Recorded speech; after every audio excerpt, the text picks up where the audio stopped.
So Baylor, Texas week. We've got two teams going in opposite directions. Baylor coming off a 2-game winning streak, beat West Virginia at home, beat BYU at home. They've benefited from some recent home games.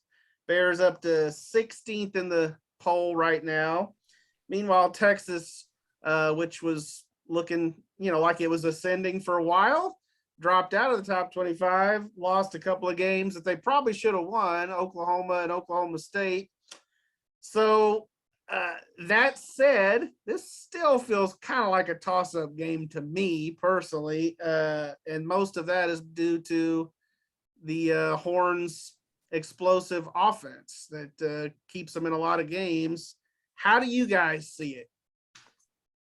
I think it is a toss-up game. I think it's, even though, like you said, their trajectories seem very diverse, going in different directions, Texas probably should have beaten both Oklahoma and Oklahoma State. They were never in that Arkansas game. Obviously, we know that. So they're sitting there with 3 losses with, I think, a pretty good team, a flawed team. Their offensive line is subpar. The defensive line hasn't been nearly as good as I think we thought it would be. And they've just been a team that collapses in the second half. It's just inexplicable. So I don't know if I'm breaking news here, but I think Sarkisian's got a plan for Saturday. They're going to play the first half. They're going in at halftime and say, we're playing a second first half. There will be no second half, just 2 first halves. And that'll fix everything. That'll fix everything, right, Seth?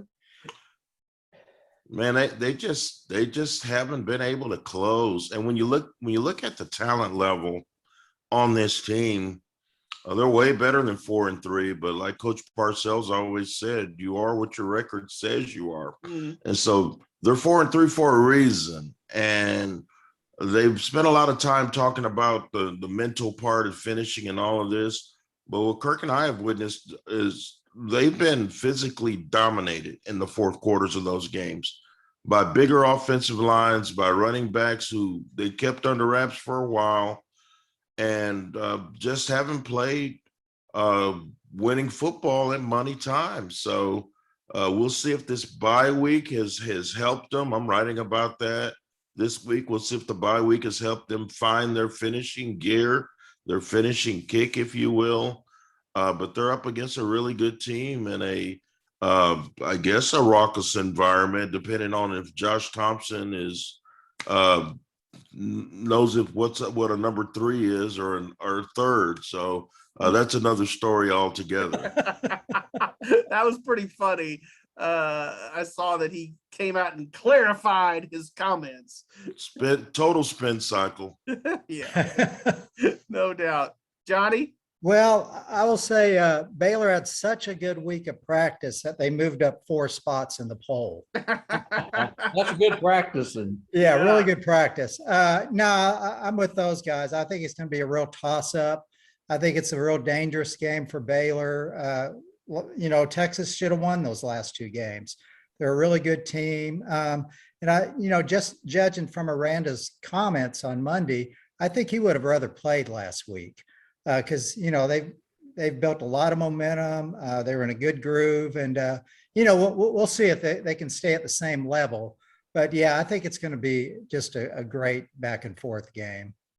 So here's a great stat for you. Kirk said, I don't know if y'all saw this when Baylor played BYU, but they had no penalties in that game. I saw that. First and no time- turnovers, right? No turnovers, no penalties. I mean, they played a clean game. No, they had 1 turnover. 1 turnover. Okay. Yeah, interception. Yeah. It's amazing. It's just amazing. They played great, and honestly, that they were really struggling with turnovers earlier or penalties earlier in the year. So to play a clean game from a penalty standpoint, I mean, I think they are trending in the right direction. They've got a pretty solid defense and a run game when it's going well.